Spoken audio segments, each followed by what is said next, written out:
I'm Arinoth, and I'm playing Roderick Kane. I'm Legacy, and I am playing Loretta. I'm VRT Freeman, or Luca, and I am playing Frederick Perler. I'm Tink, and I'm playing Helena McLeod. I'm Vironz. I am playing Sister Rosalie. And I'm Solomon, and I'm your librarian for the evening.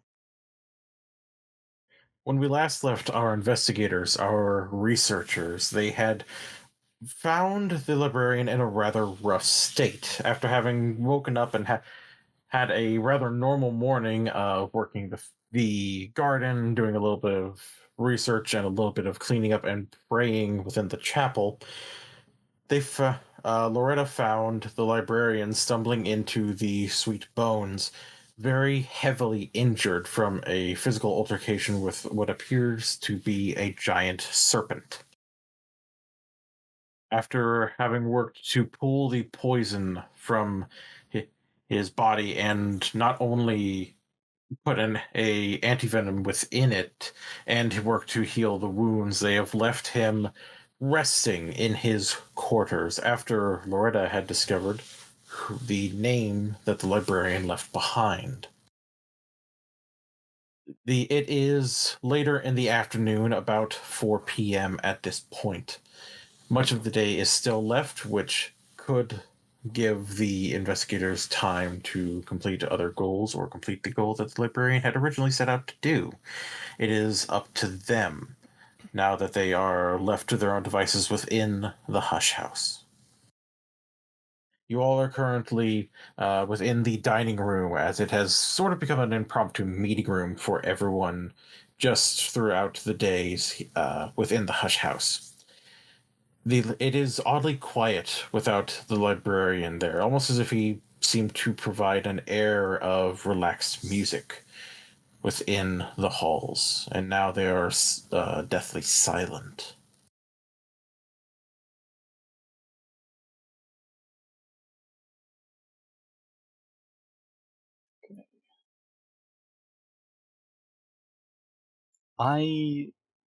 So forgive me, I remember that at some point there was discussion of making it into the woods and going on a hunt for some kind of otherworldly thing that had hurt the librarian. Am I missing something? I believe that was what was discussed last time, yes. So now it is up to you to decide if you want to stick to that plan or do something else. It is your day to do, your hours to do with as you see fit. Right. Okay. As this was brought up, do the other characters, do they have any particular reaction to that when it was discussed? I think Freddy, who is as cool as a cucumber as ever, is ready and raring to go. But with the other characters thinking anything of that in particular? Mm-mm.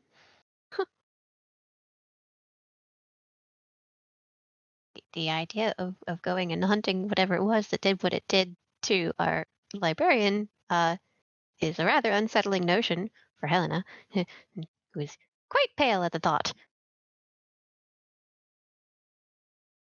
I don't know if I quite feel easy going into the woods. I don't really have any skills in the areas of survival.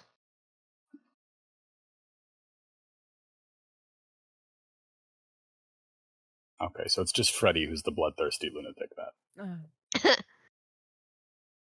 Well, I mean, that's why you research, is it not? You figure out how to survive. Maybe we can browse through these books here.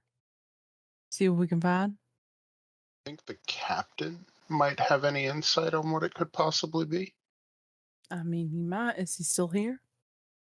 He is still here. He left you all to discuss things as you saw fit, since you are more of a unit after the past few days working together on various things. And he was there just mostly to make sure that the librarian was brought back into the Hutch house without much other event. Would you like me to go and fetch him? Roderick will look at everybody else to see if that. Might be our best bet. Right. Yeah, why don't we? Go and see where he is. Yes. He is rather easy to find. He is just in the little sitting area within the entrance hall of the Hush House. The last rays of the sun, which seems to be setting a little bit earlier today for some reason, shine golden across his face, though he looks very stoic outwardly. Wanting to feel useful, Helena will mosey that away and peer around. Captain? Yes, Miss McLeod. We were wondering if you might join us. We have some questions, possibly. Of course. And he will just move back from the window and head along to follow you to where the others are in the dining room. And when he sees them all, he will just give a respectful and just acknowledging nod to each of you.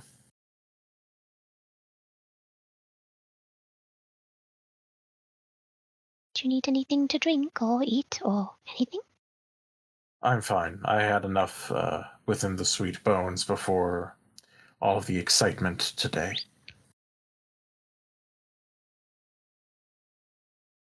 All right.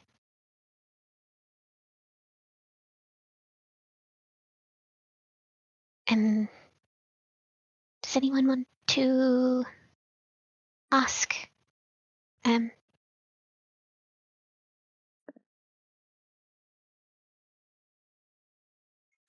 Okay, so it's a matter of who's going to stand up to the sort of intimidating captain and make the request. Mind asking. Captain. I'm gonna look to sorry. Loretta. Yeah, pawn this off on Loretta. We're not. I mean, Nell is just... They did build a rapport. She's not intimidated by him. She just doesn't know what to ask. Okay.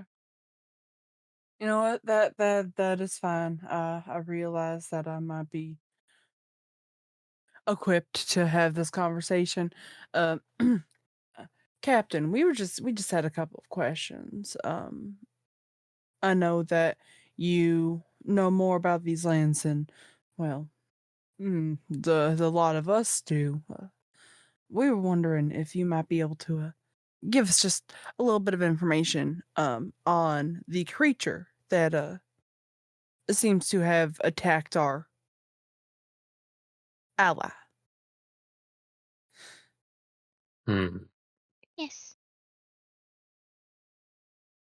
I know some of this creature. It was not within my extended repertoire, but I know it at least by name. It is called, they were called the Little Sisters. Pardon? Yes. Great serpents of a bygone age, born as siblings to older powers, to an older power especially. And everyone who wants to can give me a roll of night arts. I don't got nothing in there. Yeah, Daddy. Okay, I'm Bet. not a master of the occult, but we're gonna try.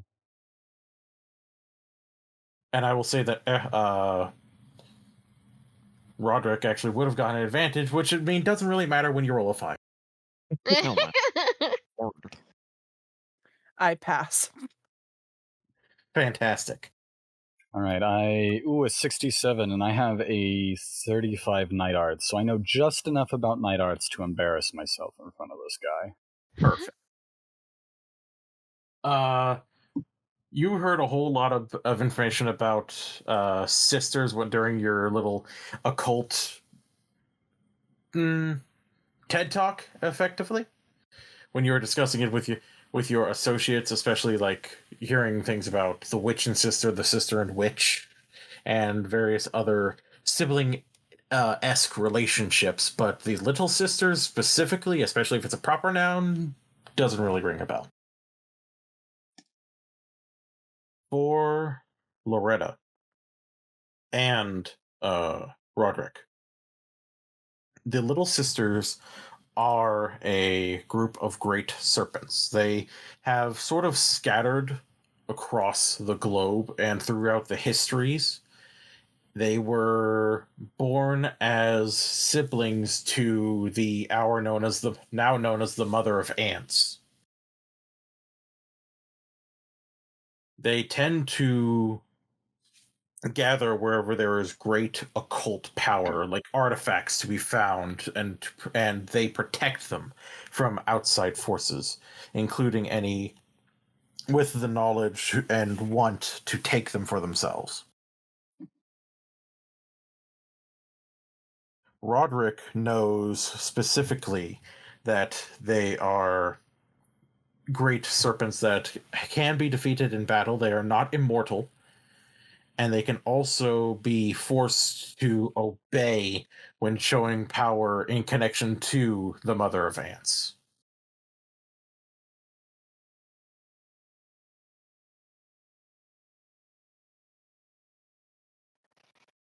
And Roderick would relay that information and then kind of frown a little bit. There were some tools in the moor that were supposed to help us. Do you think that might be what the librarian was aiming for that caused him to encounter these sisters? I mean, it's very well that it might be. I mean, they're snakes. It also means if we want to get those tools, we might have to face them ourselves anyway. Does anybody know anything about the Mother of Ants? I don't think so, no. That Would doesn't really I- sound like something I would know. Would I be able to roll to see if I know something? It would take another night arts roll. This Okay. one would be at a bit of a disadvantage because it's a very powerful being, but your focus was more on things with light and things within the Grail, as opposed to this individual, which you believe has an aspect of knock. Mm-hmm. I will check my notes to see if maybe I wrote something down that I forgot or that I don't recall immediately. I would also take a night arts roll from you. Then you will not have the difficulty because you yourself are connected more towards knock. All right, Okey-dokey. I fail then. I got a 19.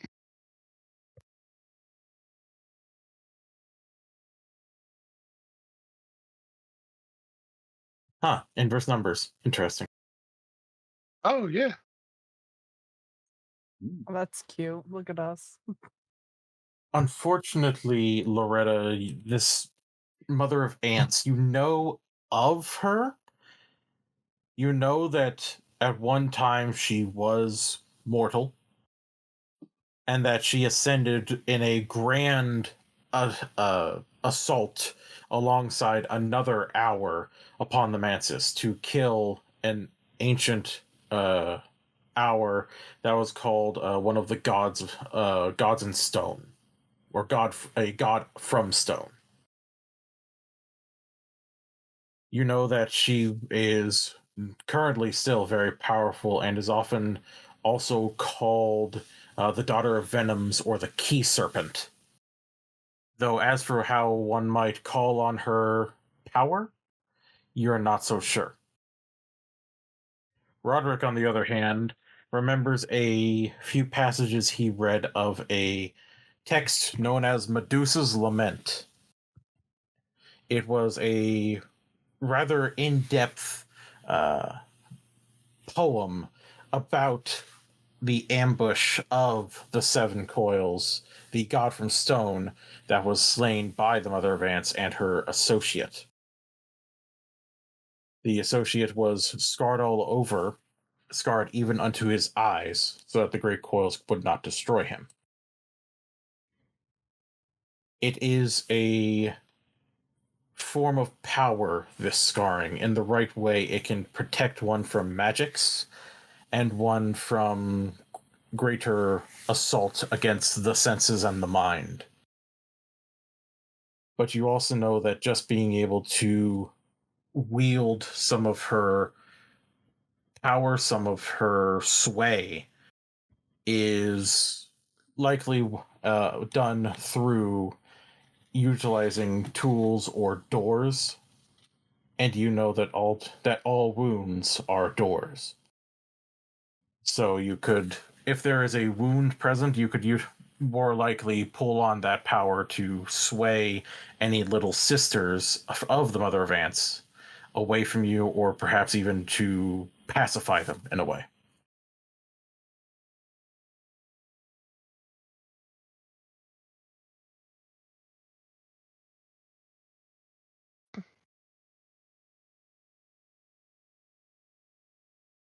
And as he relays what he knows about that, he'll actually look down at the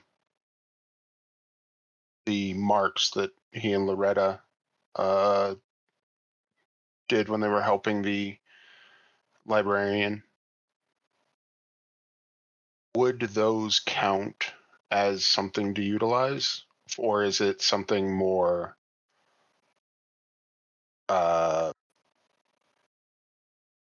what's the word I'm looking for? Does it need something a bit more severe than what they did? It would at least give a good start. It would probably, in a way, protect you from the attacks of the little sister if you were to hold it up and start calling upon the Mother of Ants while presenting the scarring. But you do think that to actually fully pacify it would require fresher, open doors, as it were, be that actual doorways or wounds. So if it was injured, you could possibly pacify it a little bit easier, or if you were to utilize other injuries in the locale where it has made its nest. Okay.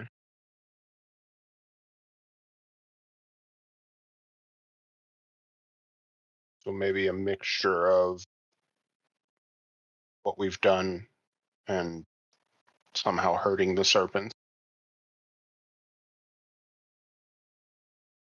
Whether we try to lay a trap that might cause injuries or hunt them, I guess, would be our options if we go that route.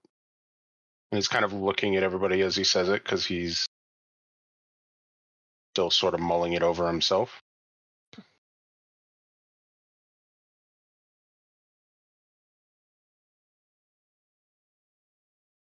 Mm. Mm. Pressure. Mm.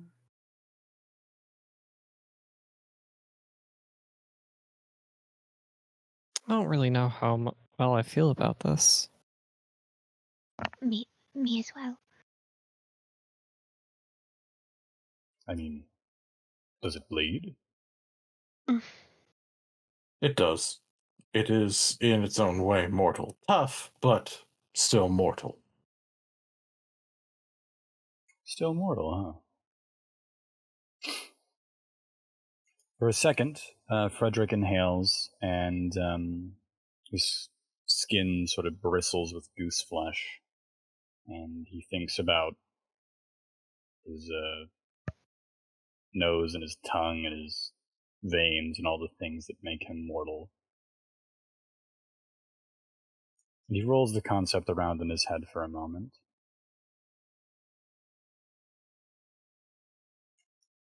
we don't think anybody's comfortable calling upon the Mother of Ants then, or? I mean, It's not exactly where my specialty lies. but I necessarily wouldn't mind giving it a shot. Could I get a roll of bright arts from those who have it as a skill? Okie dokie. Yes. Just if you have it at all? Or if you have it at all in general. Okay. Oh lord, 15 in bright arts. Oh yeah, just enough. No, just enough to embarrass myself. Because I'm in the same boat. I got 20. Wait, I think I do. Oh, no. Oh, 58. Oh, that's delicious. I succeed critically. I'm gonna call upon Oh, I got 14. Nice. I'm gonna call upon the Forge of Days. Is Forge under the Bright Arts? Forge is under bright arts, and you also feel the power of the forge pulsing from within Captain Welland, given that Okay. he is very connected to the aspect of the forge. I am actually gonna I'm gonna take a D6 from it. And I'm gonna use that to replace my 10s, my 10 slot. Okie dokie. Ooh. Okay. Oh, sorry, I just got another emergency alert. Yeah, that is now 19.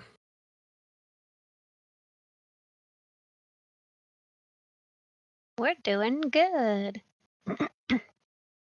So, for Helena and Sister Rosalie, you both remember from your own works, your own work to study and learn more about the occult. You remember the tales as told within a book called The Sevenfold Slaying. It was more direct and less artistic poem about the event within the Medusa's Lament. And you remember that it was actually the associate that was with the Mother of Ants was the Colonel, a hour of the lantern that actually had the Mother of Ants create his intense scarring across his entire body and blinding him, thus making him almost impervious to the magics of the seven coils. You do think that also calling upon the power of the Colonel could work to create fear within the Little Sisters. It would create more of an opening. And Helena also feels that beat in her mind and her heart grow stronger. There is a connection to heartbeats with the Thunderskin. Perhaps if she were to utilize that beat, she could find a way to sway and even connect to the heartbeat of the little sister and use that to her advantage.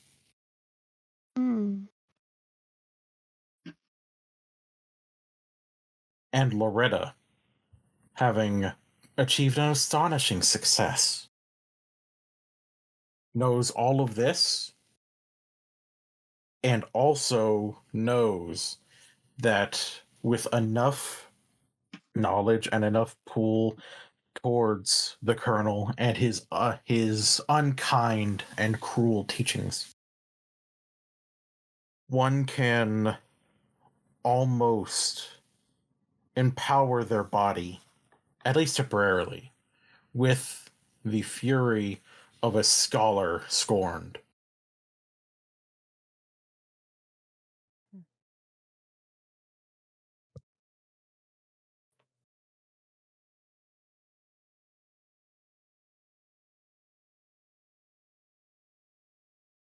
So what kind of road do we want to go down? What if we try to combine the two? Do we have the time for that?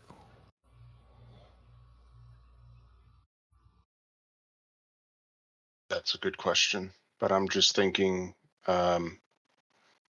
with the scars that Loretta and I have, we could get their attention, and that might be enough for what any of you might want to do with the kernel, or an aspect of the kernel. Mm-hmm.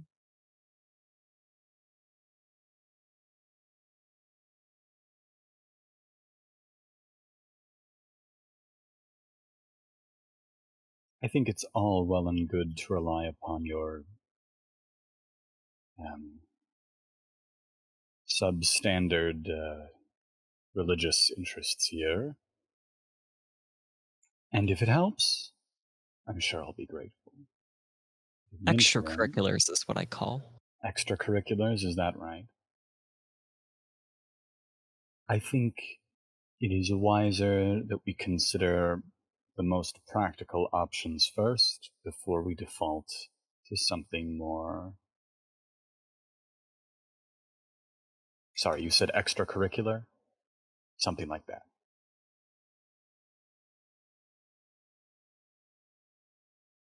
Considering the nature of the creature being less practical and somewhat extracurricular, I think we have a few options.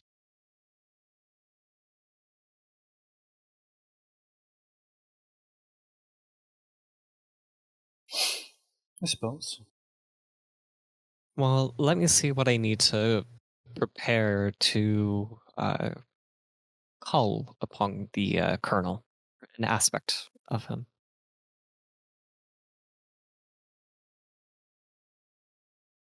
I suppose I'd better consider my own preparations just as well. I A little think, while since I broke out some good boots for mudding. I Yeah, think all of us should focus on what we will need, because I think that everybody's going to be playing a big part of taking this thing down, whether we want to or not. Yeah. I'm gonna retire to the library. If anyone does care to join me, I will be there. Oh, yeah. A good idea.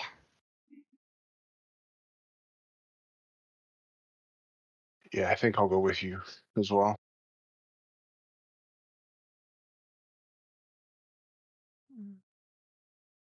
I'm going to go look for some equipment for all of us. Roderick and I might need to reopen some doors of our own.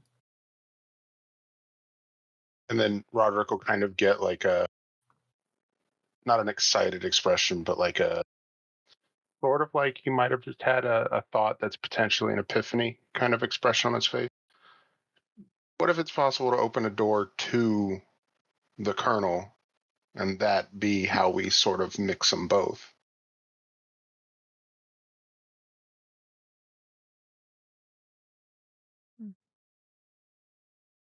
Isn't the entire premise of our presence here that it's bad that people be opening doors to otherworldly powers?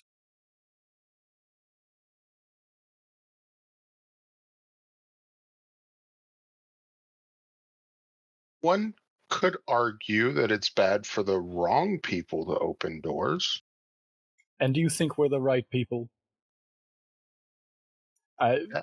Fred looks around, and it's the priestess, or the nun, The nun? The the nun. anxiety disorder girl, the Southern Belle, himself, and the intellectual, and he's like, this, oh my god, not this. Excuse you, sir. She's a ballerina. She's a ballerina, I'm sorry. It's okay. Toxic Fred. We're the worst Scooby Gang ever. I love it. Well, I am taking for granted that our intentions are on the right path. I do know the old saying about roads being paved with good intentions, but I'm choosing to think that we're on a better route than that. So, if the Hush House and the Librarian sought us out, while it might not be certain, I do think it might give us some advantage towards being the right people. That's fair. I suppose regardless, there's really no meaningful difference between being doomed because there's one unearthly abomination appearing in reality any more than there are two. We can't be more screwed than we already are. This is sort of rock bottom. So if you think it'll help, I say go. I think it's at least worth looking into to determine if it would help. Yeah.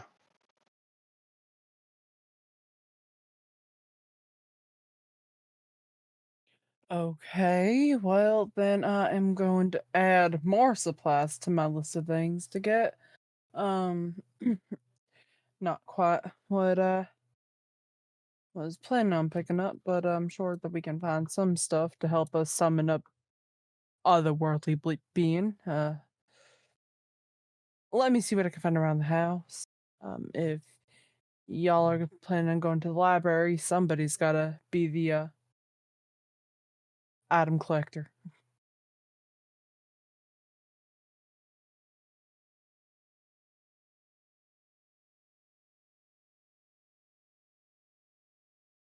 I believe I will leave you all to it.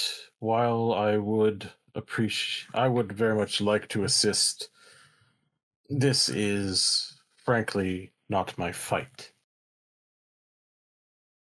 And I must get back home to my loved one to at least make sure that, should things go wrong, I am with them.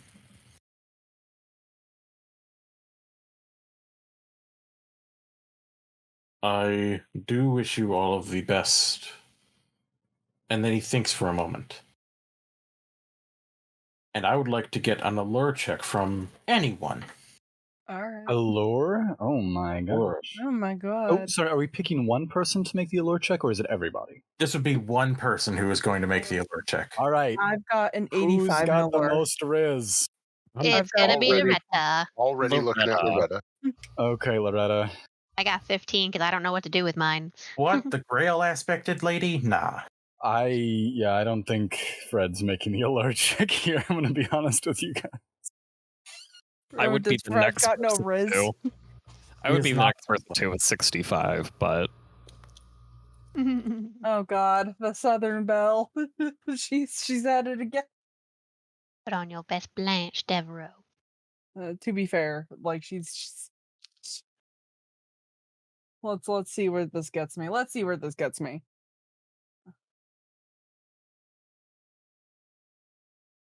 I would like to spend one of our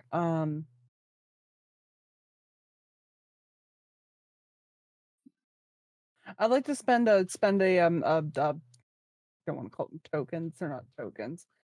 Tarot card. Okay. Which dice and from where? I'm going to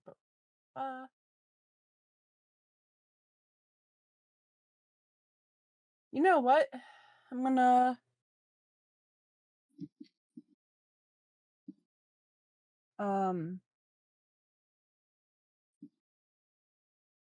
gonna go with one of the D8s from the flower maker.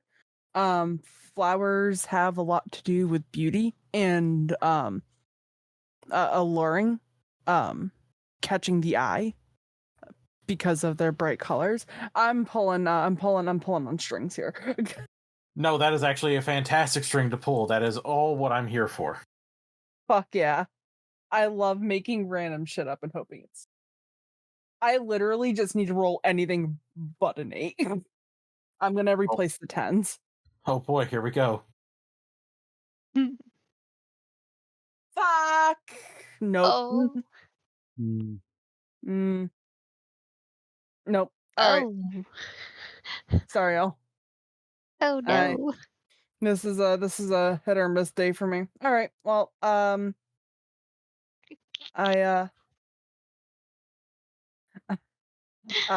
unfortunately, that was the only card that I realistically could pull from. and we only had a D8 and a D20, 3 D8s and a D20 on there. So I fail, which is fine. I can try, but I don't got nothing in lore. I believe one of us can only make the check anyway. So Oh, okay. It was Yep. more for just one person. yeah, He looks to Loretta and then just gives a deep bow and says, I wish you all the absolute best of luck in this endeavor. And if all else fails, go for the eyes. And then he just smiles and turns and strolls out of the hush house. Oh, I can respect any man who's smart enough to know to go for the eyes. what's the thing to say?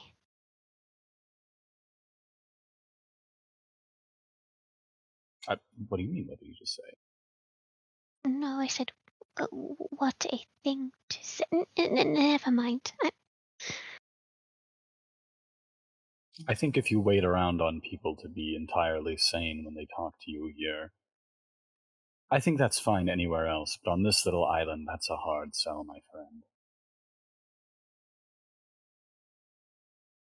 Quite right. I'm sorry.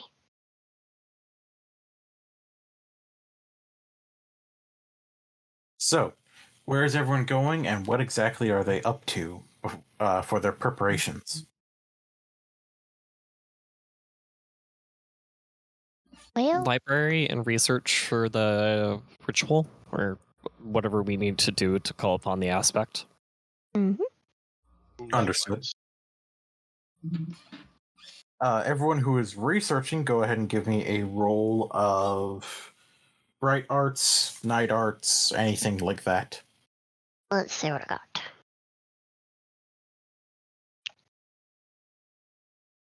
What are Frederick and Loretta doing? I remember, actually, we'll wait on Loretta since I believe they had to step away. What is Frederick up to? Great question. So he's thinking about very practical arms, right? And I'm so excited to finally use his skill set, all right? Intellectuals and artists, step aside. It's the jackass with the gun today. Get it, boy. It's a huge win for him. I'm going to just double check what I've actually got on his sheet. So he's got a gun, some rounds, and a switchblade. Those are his practical items. In the guidebook the handbook, what's the source book, the rule book for the system that we're using? Yes. It describes that demolition is not usually a skill associated with combat. And I think that's fair. I don't think this is really a game about chucking grenades 24/7. If I wanted to make an IED and just chuck it at the snake as my strong opener, is that an option practically? There is a pharmacy here, as well as what it looks to almost be like an alchemy station as opposed to a chemistry lab. There's all kinds of like beakers and vials and various things. Some of it might be explosive. You could probably work to try to cobble something together. It would take a check. It would be at a bit of a disadvantage because it's using some materials that are a bit alien to you. But I would say that you could work to probably, with the time you have left, make one thing to help as an opener, as it were, as you said. Yes. Okay. Okay.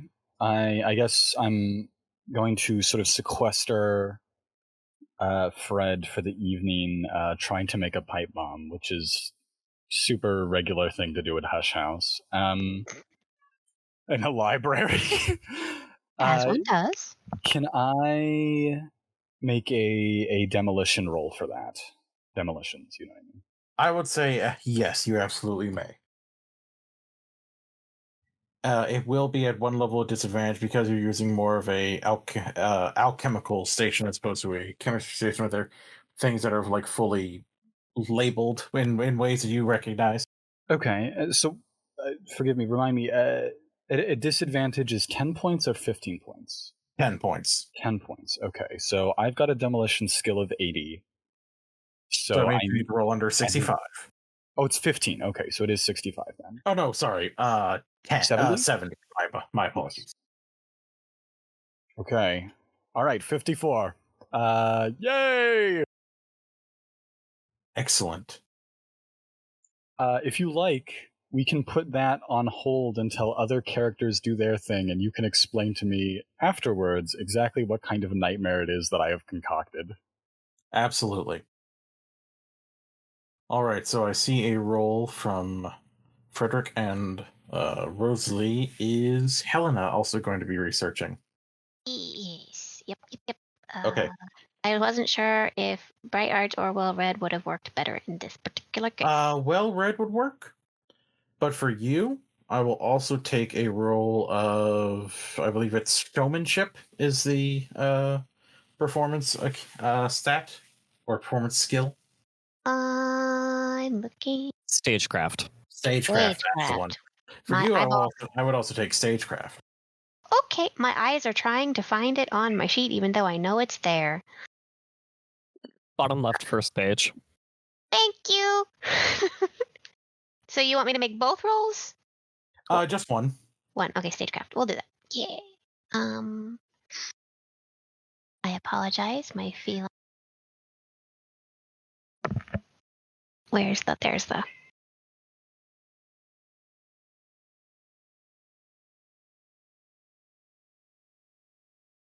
Not bad. 62 out of 80. Excellent. And Loretta, 3 of your associates have made their ways to the library to begin working on studying a bit. Frederick has made his way to the chemistry area. What are you looking to grab specifically? Do you have anything in mind? Well, I know in order to make doors, you need sharp things. It's true. There are plenty of kitchen knives within the kitchen, but you also do know that there is a training area that does have real weaponry. Yeah, I'm grabbing the real shit. Okay. Are you going for like bigger weapons, smaller weapons? There's all manner of kinds of implements of war here. Well, let me look at my character sheet to see. Cool.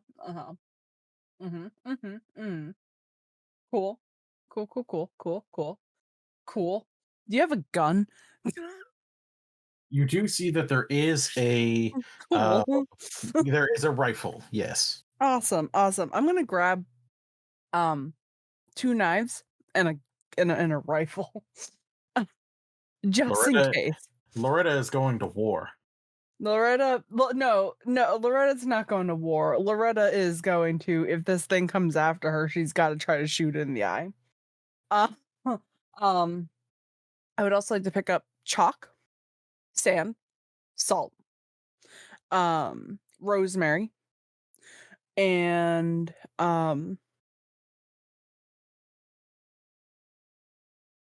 purple amethyst. Okay. All of these things are readily available within the Hush House. As you walk through the doors, you almost seem to be just moving not even of your own mind. You just seem to be guided along as the doors just gently open for you to tell you where things are. The Hush House is aiding you.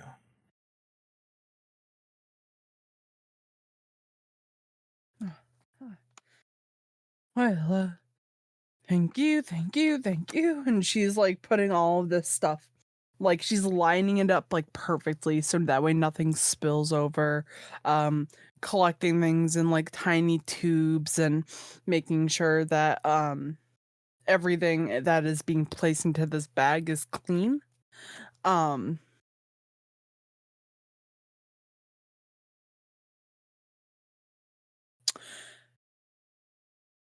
Can I find a chalice? Give me a roll of intelligence. Oh boy, oh no, not intelligence. That's my lowest stat. Anyway.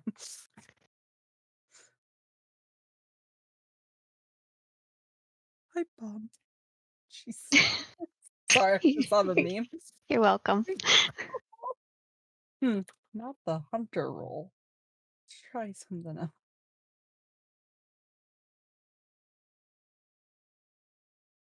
Six. Well, goddamn.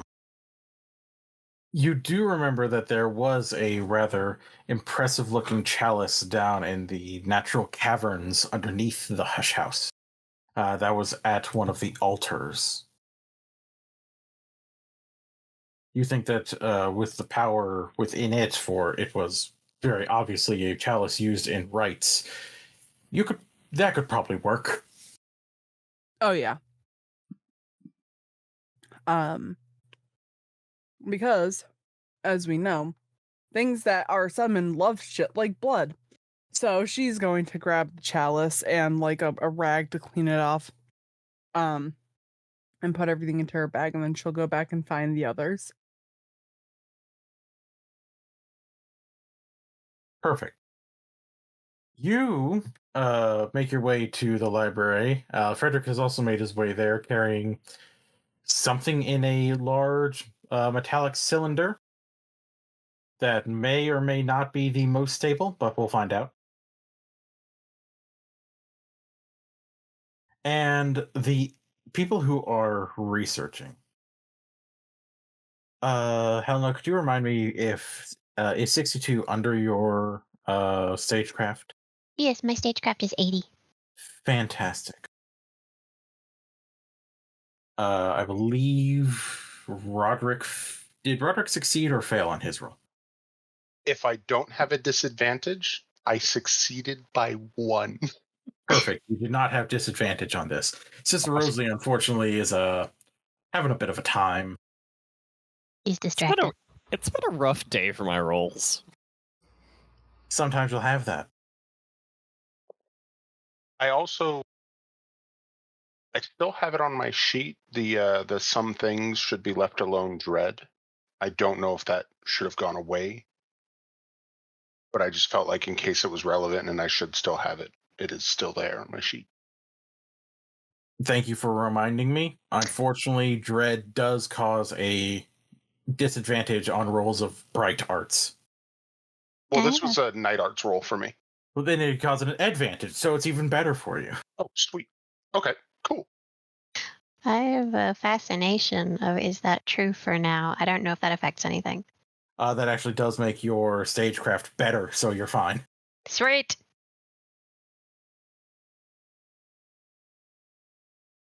We done good, y'all. Except for Sister Rosalie. Anyway. The world of darkness in me is like, go team derangements. She's distracted by the weird ballet dancing in the library. The world of darkness in me is such an edgy statement without context. The world of darkness within, yeah? Yeah, buddy? I could have said the world of darkness player in me. Let's go team derangements. Yeah. Perfect.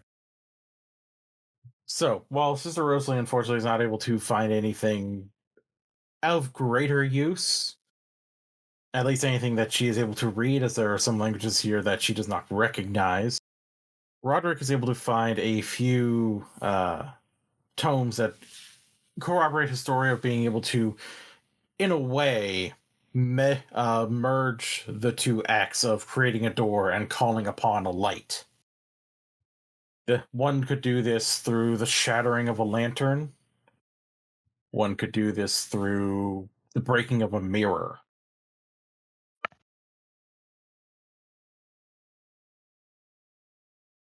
And while also beseeching the colonel, and while doing this, would likely work to bring about at least a minor aspect of the colonel.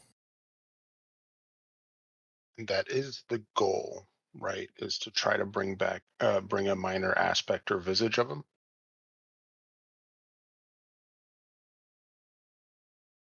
Indeed. And you look up from this, saying like, "Oh, I found some." What is Helena doing? As Helena was at first moving from bookshelf to bookshelf, casually, very carefully, and then you see that her movements became more flowing, more dance-like, as she actually began to dance from one end of the library to another, to her own unique beat. And this dance is powerful. You can feel that with this dance, even accidentally, she is calling on the power of the Thunderskin. Oh, crap. And you all feel a connection to her and feel your heartbeats all almost syncing together. Is this an effect that's noticeable throughout the house? It is an effect that is noticeable for everyone within her presence. So the moment you step in and see her and watch her dance, you can feel your heartbeat begin to change to be in time with her steps. Okay, all right.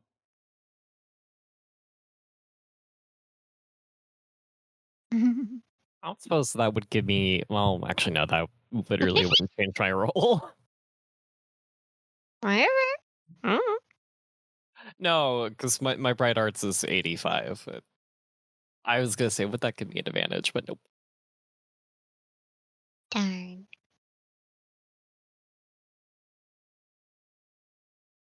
But Helena, you yourself feel this link to others, and it feels good to be connected. It's almost a deeper connection than you had with your old dancing troupe.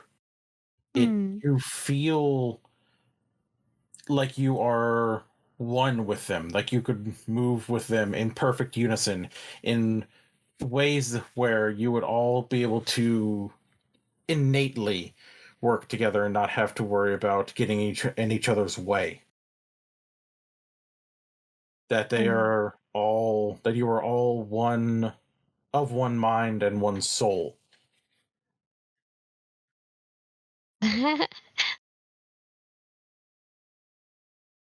Roderick would just look up from the book. I have questions.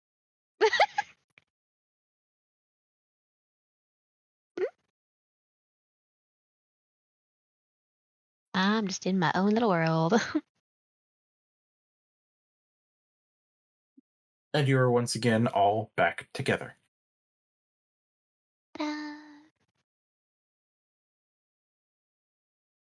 Well, I came up with absolutely nothing on my end. Oh.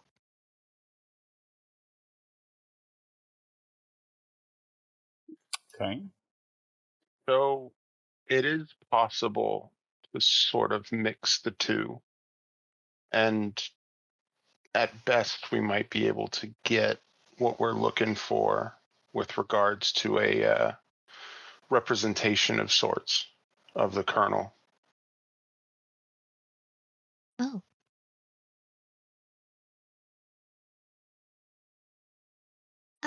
How? Well, I'm not 100% sure if it would require freshening our scars, but we can kind of use a door and just choose which one we open. So my thoughts are it might be that we could catch their attention through the one and then use the kernel to maybe scare them off. Since that's what it sounds like we were discussing. Any injuries that we cause to them may only help us call on the door. If my understanding of how the Mother of Ants works is accurate. That is correct. Wounds in general would act as doors for her presence and her power. And this is him saying it all in character because he's just trying not to be like, I'm certain this is the way, because that way if it goes wrong, and be like, it was mostly certain. I was like 95%. Yeah, there was room for error. We had 12% of a plan. So theoretically, we might be able to combine all three of our skill sets to get this done. Right? And he'll kind of look over at Frederick, and he would probably be the one injuring them. I don't think I've necessarily... I think I entailed that I was going to hurt it, but I don't know if I opened up about the pipe bomb yet, so... No, I'm just assuming from the rifle You seem the most that we know you capable. have. Yeah. So Solomon, I said, can we postpone revealing exactly what it is that I've constructed? And by the way, other players, I don't know what it is I've constructed yet until Solomon tells me exactly what it is that I've put together. So Solomon... Absolutely. I have an idea of what exactly you've made. As for you guys, meh. We just know that you have a gun. Yeah, that's what I'm basing my assumption off of, is rifle. Okay, Solomon, would you kindly tell me what Frederick has put together after all this hard work? Indeed. Frederick has put together something akin to a... It would effectively work as a mundane bomb, but there's a unique additional aspect to it. It almost seems to, with what he put into it, as his hands were reaching for things that just felt right, there were bright white, or like almost the color of fallen snow, concoctions that he added to this mixture. And as he holds it in his hand, it almost feels like he's holding a jar full of ice. Okay, alright, so it's kind of a wintry, interesting. Okay.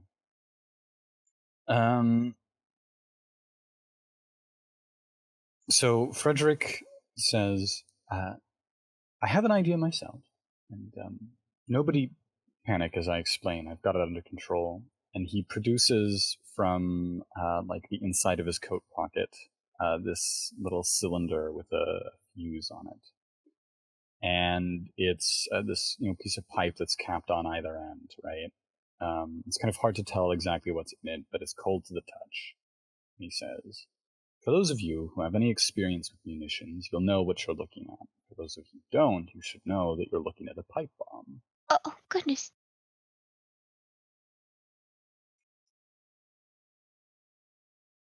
Excuse me, what? Huh? Oh dear.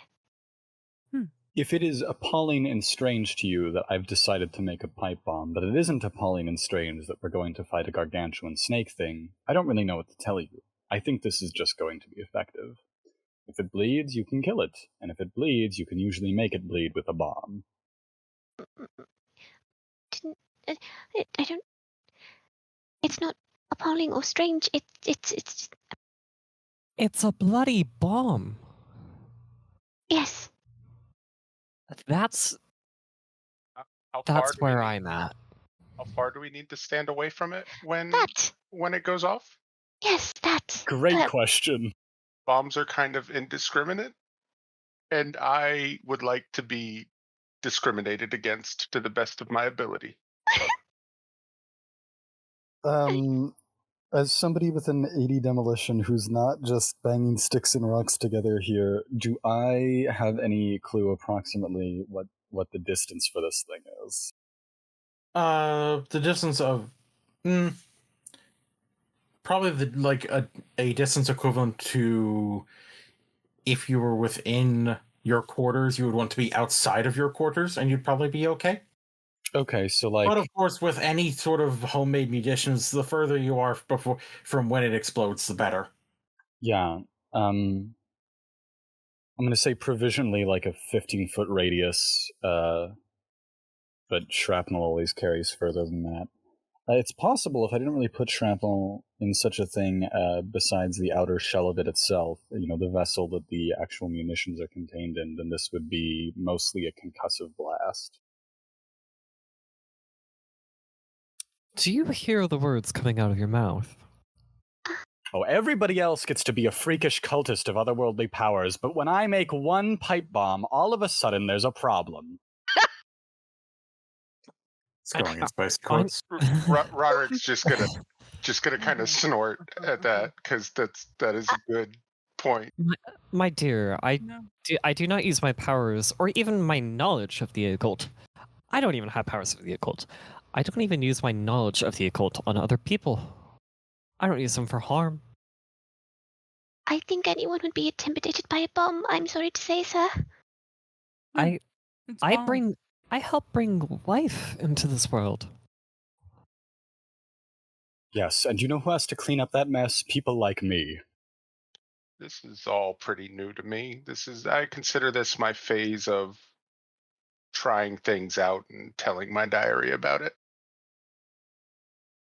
I've never done anything like this. Oh my goodness. It's. I don't think anyone is trying to put you down necessarily. I say let it off. It, like I said before, from what I know about the mother of ants, if it's injured, it may work to our advantage in trying to hold its attention. Fine, you know what? We don't have to use it, but when things go south, I'm putting this between myself and the gargantuan horror. No, I'm saying I think a pipe bomb would have a good chance of injuring it. I think we were all a bit, or some of us, a bit startled. Not necessarily putting the idea or your work down. This is all rather Well, new. You know what? Let's put into a little bit of thought, right? Would you rather the pat bomb, or would you rather be in the same position that the librarian is in? Your choice. I'd like to stay away from its mouth. Mhm. Yes. If I have to be 15 feet away from a pipe bomb, that's 15 feet away from its mouth. So, because I don't know about you, and I don't know about you, and I don't know about you, but I don't know how to fight hand to hand with anything. And no offense to a lot of you, it looks like neither do any of you. Quite right. So, I mean, I think that our friend here has a good point where if we can stay away from it and do harm to it, that might be our best bet.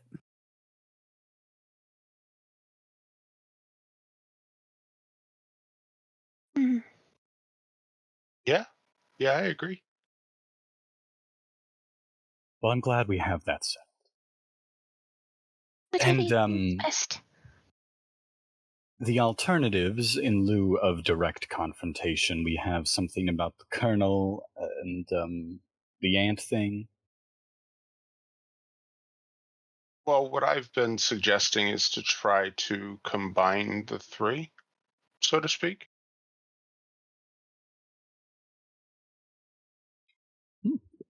So we've got practical, and he'll point at the bomb. We have the sway of the mother of ants, and he'll kind of gesture to the scars that he and Loretta have. And then we'll have the colonel, which we may be able to call on his light by having some sort of light source that we can interact with. Maybe like a lantern that we could break or something along those lines. You should take a torch. Yes.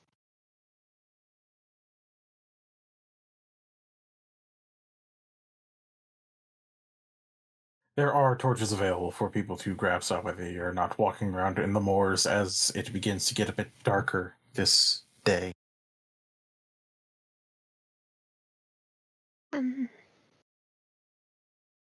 Does anybody have an idea on what hour may be the best hour to attempt this? Can we roll for that? Night arts or bright arts from everyone who wants to roll. Okay. Let's see if I can actually get one off today. Yes, you can. Yes, I can. I cannot. Yep.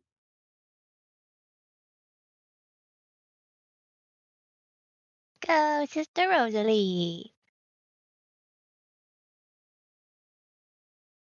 Freaking Oh. finally. And another astonishing success from Loretta. Heck yeah. And an astonishing success from Roderick. Damn. Oh, yes. Well, everyone who rolled knows that the actual hours are associated with hours of the day. Unfortunately, it is the evening. The Mother of Ants is the hour associated with 5 a.m., and the Colonel himself is associated with 7 a.m. However,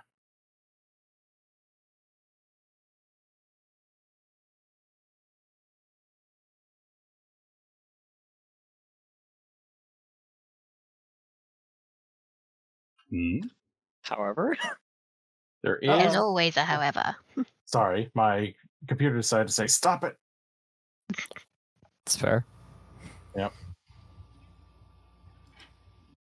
We're just playing with the occult and bombs. Computer Yeah, shouldn't be it's worried. it's fine. Don't worry about it.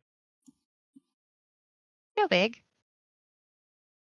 However, while these hours are when they are strongest, the inverse hour is not exactly one that is detrimental to them. So they should still be quite powerful even past the hour that they are connected to. You said the 5 a.m. was the Mother of Ants and 7 was the Colonel? 7 a.m. is the Colonel. Oh boy, 5 a.m. What if we tried it at 6 a.m.? Would getting it in the middle of both have any sort of effect, or would it need to be after the hour for them to have an effect? Wouldn't that just be invoking some other horrible bugger? Yeah, what's 6 a.m.? Mother of Pearls or something? Should wrap us up around The us. Mother of the Colonel. Oh, Mother of Pearl. Mother. Hour 6 is the Witch and Sister. Oh, there we go.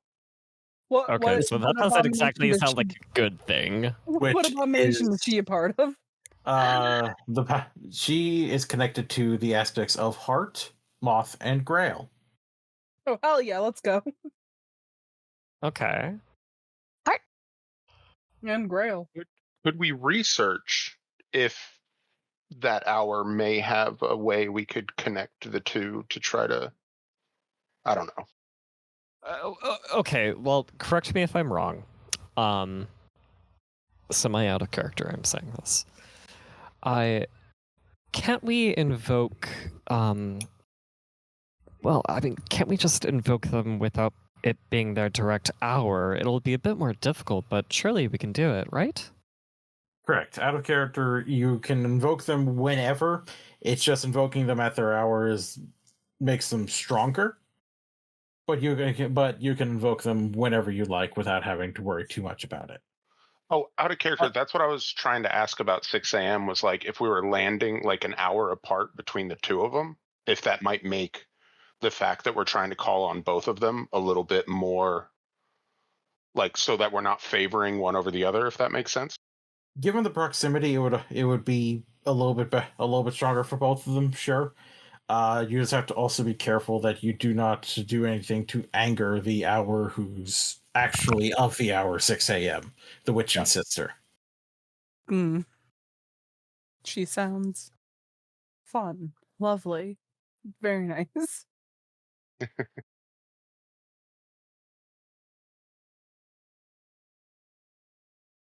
So what are we thinking would be the best way to go about this?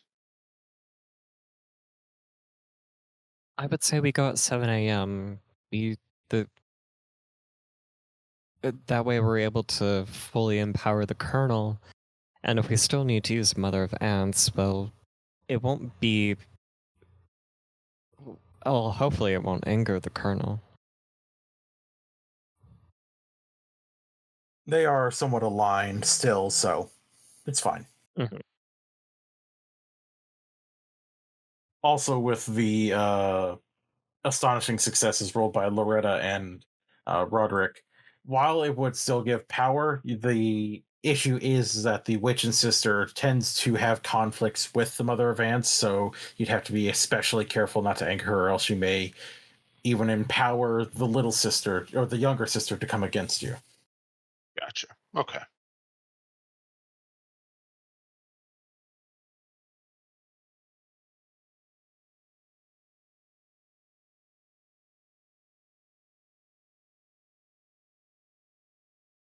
In that case, I suppose fine-tuning our plan then? If we're seeking to do this immediately in the morning? I'm initially inclined to think that we can probably invoke powers like the Colonel and the Mother of Ants up close and personal. We certainly can't detonate a bomb and be up close and personal. For that reason, I think we should try violence first, and if we have to tame it with some sort of otherworldly power, we do that afterwards when we're good and desperate. I mean, there's no reason that we can't do both at once. If you focus your bombs, I mean, we don't know how big these things are, right? Bombs? Jesus Christ, I'm not a maniac. I didn't make multiple. I don't know what you got in there. I wouldn't put it past you at the moment, but I do agree that if you're going to have to do this, choosing to do violence first isn't going to be the worst of ideas, but we should pair it at least with one of the other hours, most likely the one that makes it most scared. Mhm. You think your reasoning for the 7 a.m. is sound? Does the Colonel make the oh my god, does it make the little sisters more afraid? The Colonel makes most entities of the occult afraid, given his streak of unkindness and cruelty. It would definitely be a little bit more intense, given that he has a connection to the eldest sister of the little sisters. So very likely it would be a bit more effective against them. So, I think it would be best if we do go at 7 a.m. I mean, the Colonel does kind of cause and invoke the most fear in almost all other occult creatures. And if we still need a bit extra, then we do have the Mother of Ants. Do we know how to find this thing? Presumably, we just need to seek it out in the moors. Maybe bring an item of sorts.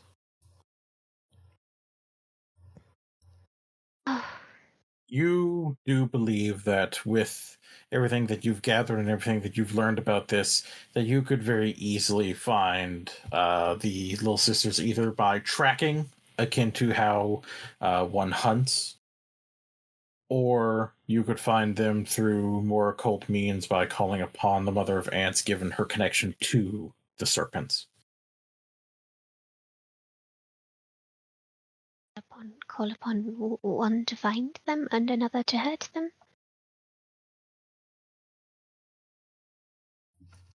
It does sound like a fine idea.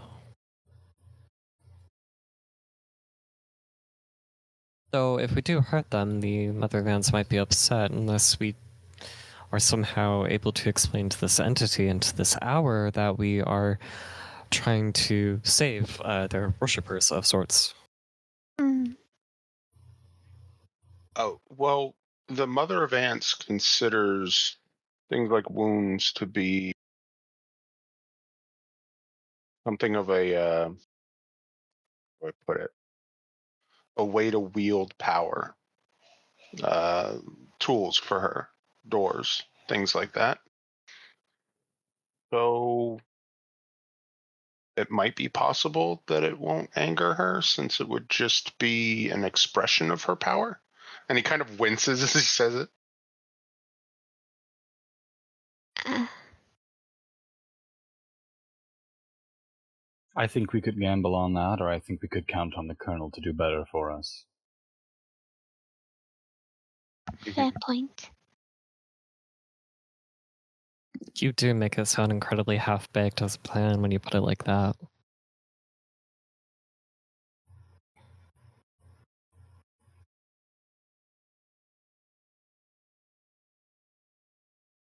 Wait, me or Frederick? Frederick. Mm.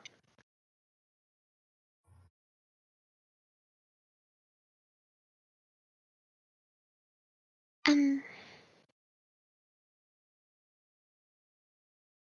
Well, it sounds as though the general consensus is 7 a.m. Agreed, it does sound like our best option. Then again, I am the one who's touting that. And so we venture out earlier, or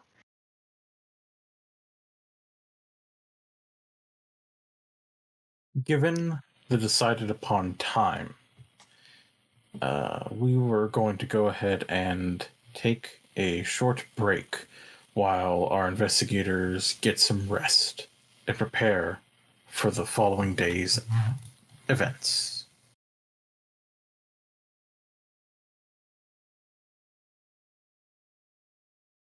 Welcome back. It is the beginning of the next day as everyone has woken up from their slumber peacefully, thankfully. Those of you who have any levels of fascination or dread, I would like a roll of determination, if you would.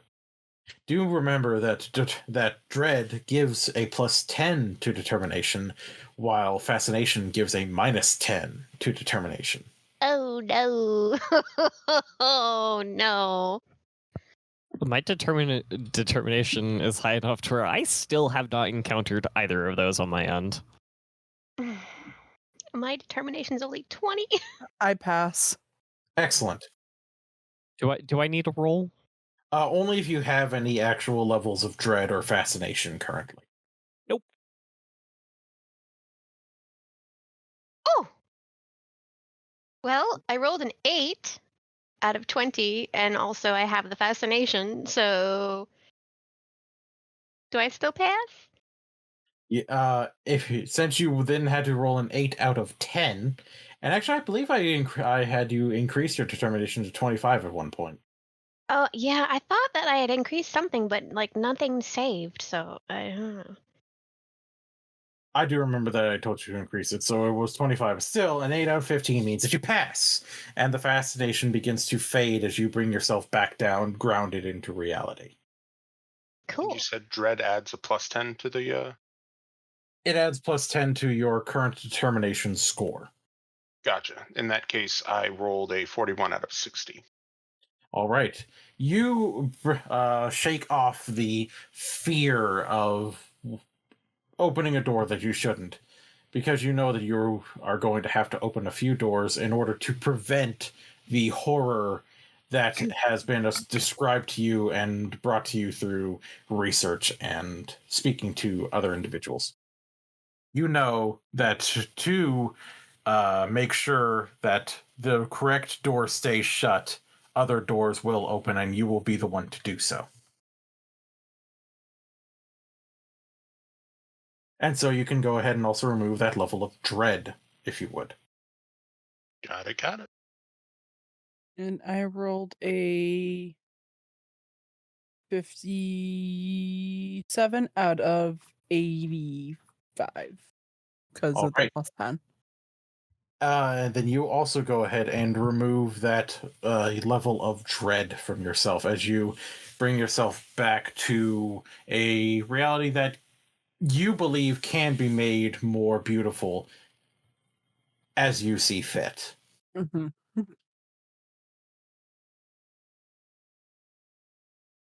So, you all have woken up and are getting a good little bit of breakfast. It seems like a bit of food was left out for you. Not the usual grand spread, but there was still some food. You're not sure who cooked it. Maybe the librarian got up and did it before going back to bed. Maybe the Hush House itself managed to somehow get you all a few good scones and tea. But whatever the case, you are able to get yourself a bit of food and drink, gather together your gear, and head out into the moors. How are you wanting to track the younger sister?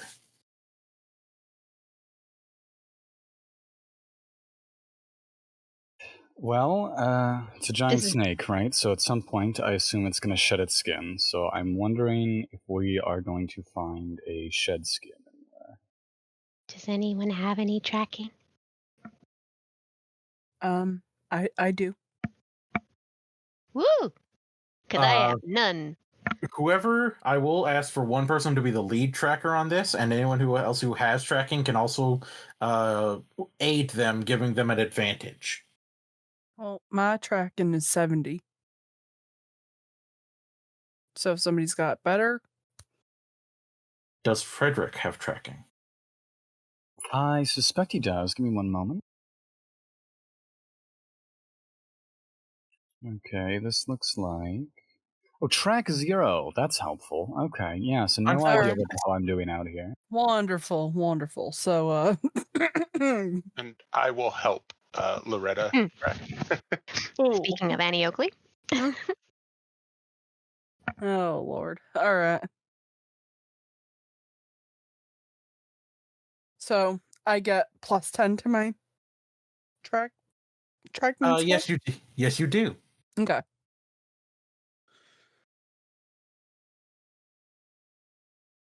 Well, let's see. I succeed. Fantastic. You do manage to, as you're all heading into the moors, just sort of open your senses a bit, utilizing a sort of meditation technique to generally increase your focus. And you look around and you do see the signs of movement. You see broken branches on trees a bit higher up than perhaps you were hoping for, but you were told that this is a rather large serpent. You see divots in the ground as if something was sliding along with such force and speed that it actually created a small trail. And you do find shed skin and traces of blood, dried blood across leaves, leading you through the moors that are currently chilling and almost oppressive in how they surround you, as if they are working to try to keep you within them. And as you reach the end of this trail, you do see that there is an opening into what looks to be almost akin to an amphitheater. Looks to be of Greek make, stone and marble. You see that there are a few toppled pillars. You see that there are cracks in grand marble walls at the far side of where you are standing. It's still within the tree line at the moment. And you see that there is signs of battle. You see a crater made against one of the seats where others would gather, and there are other craters like it that seem to be human-shaped, human-sized.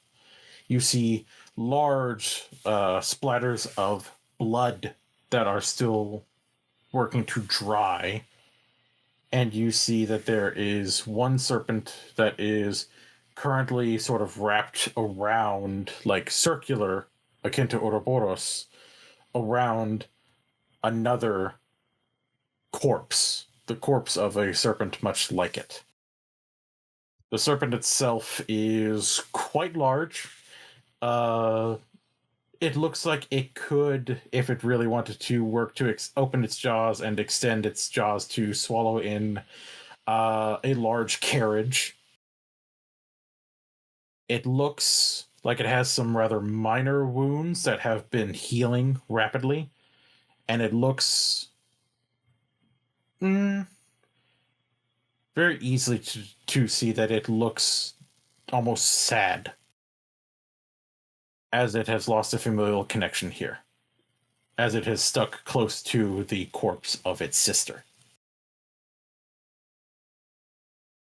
The corpse, which has several large indents and holes within it, as if it had been impacted by something with such great force that it busted through the thicker scales and into the soft flesh of this larger, grander being.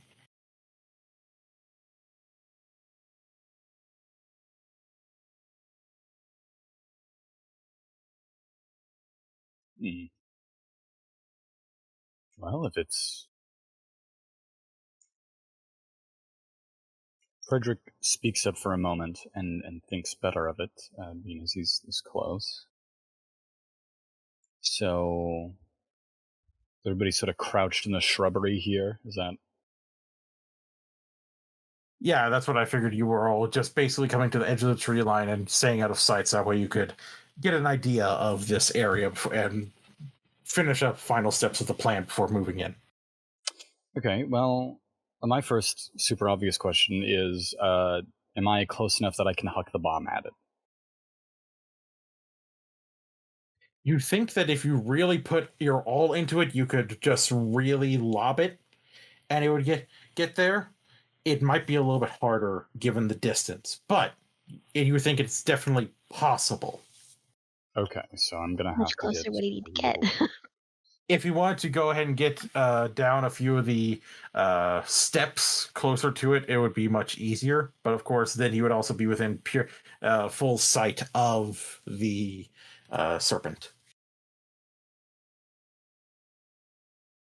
Okay, so it's me and oh gosh, and the Southern Belle character who has a gun, right? Loretta. Yes, Loretta. Loretta is also armed. I'm sorry, I'm really bad with names in real life, and I'm also really bad with names in tabletop role-playing games. Okay.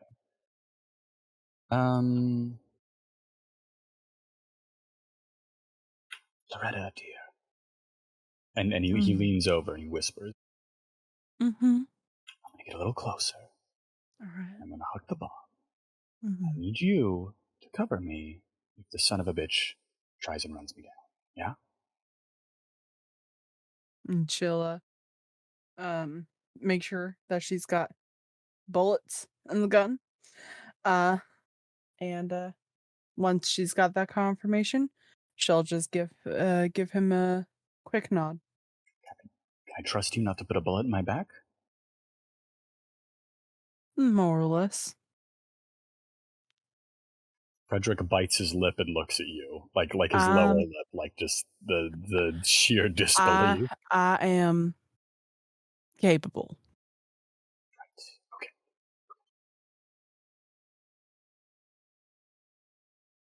I'm going to look around at everybody else and see if anybody else has any particular opinions about what's about to be done. Nell's just got her hands over her mouth and her eyes on the ground. I'm holding my torch, right? Yes. Okay. Do we need to do anything to prepare and like call upon the colonel? I do believe that you have generally what you would need. It is also approaching the correct time for the colonel to be at his greatest. Okay. You do think that you have enough of what you need. You just need to actually set things in motion.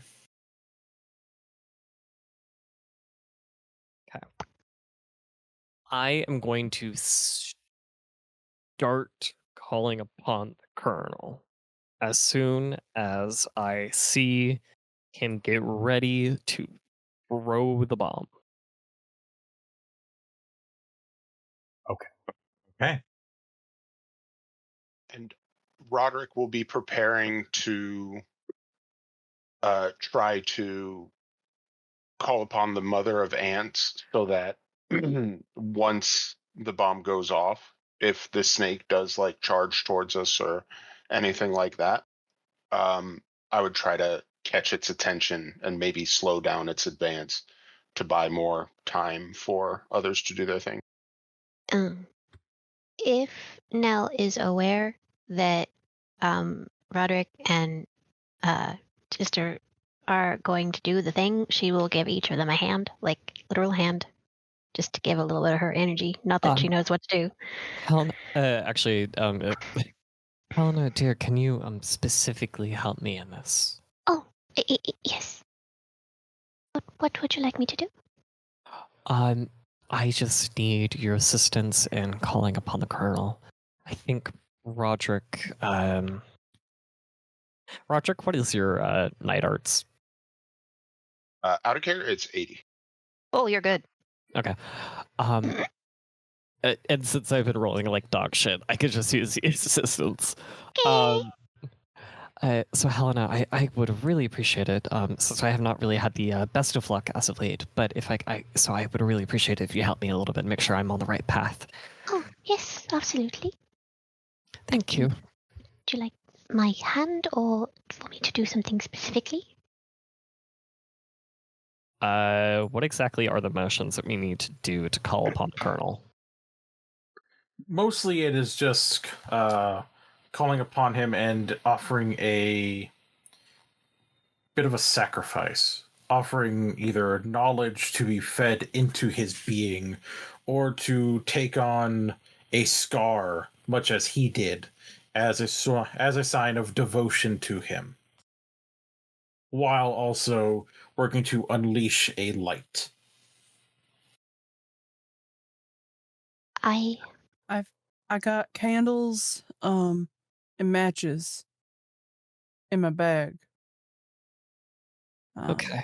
And I have a small knife in the bag as well. Set the candle here, and I'm just going to point to whatever ledge, and I'm going to... If nobody's really paid attention to Sister Rosalie's hands before, you'll notice that there does appear to be a scar in the center. Hand me the knife, dear. Oh, but... Right, When I tell you, I need you to light the candle. Alright, I will do that. A better cue will also be for when Roderick throws what he needs to. Of course. I'll tell you when I'm ready, and I'll try to do what I can on my end to help you guys bring it forward. Sorry, I meant Frederick, but yes. Oh, whoops. Would my scar help any?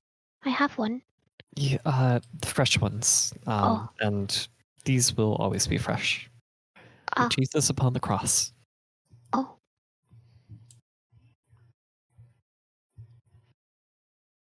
And for when it does come to the time I need to stab my hand, I will do it slightly to the left of where the scar already is, to make sure it's new and welcoming.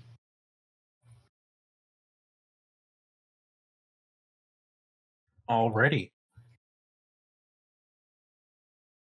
No, just gonna.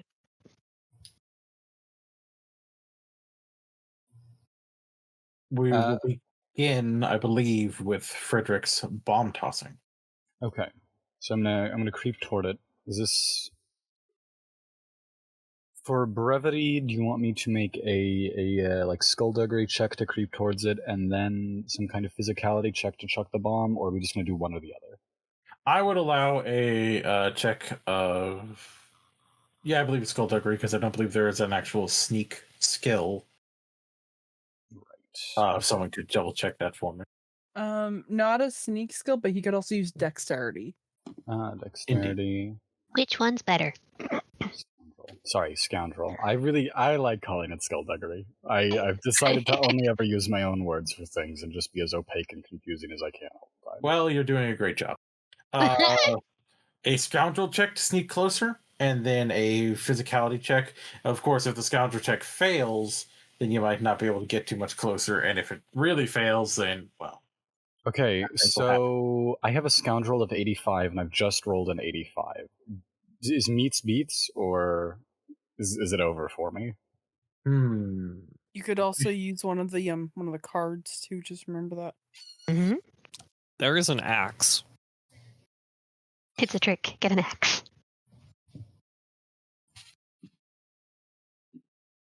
I can either flip a coin, or you can utilize one of the tarot. Okay, is the Elegiast still in the tarot here?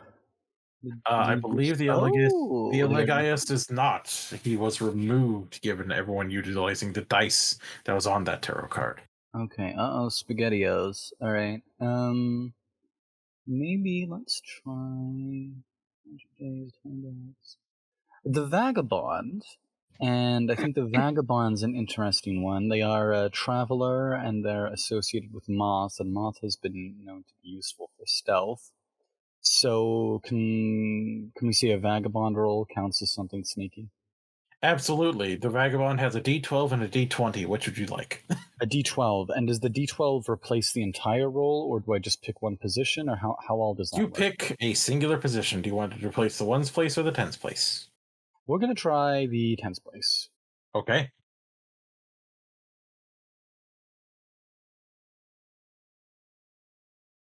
I just rolled another 1d100. I'm sorry, I'm a little dense.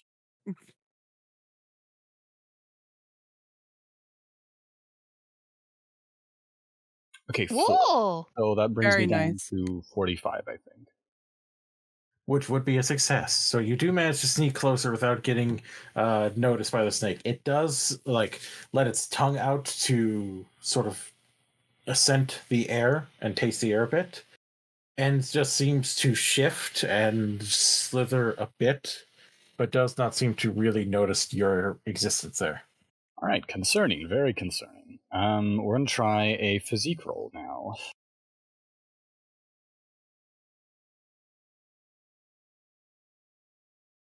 Okay, so I have a physique of 70, and this is a 91.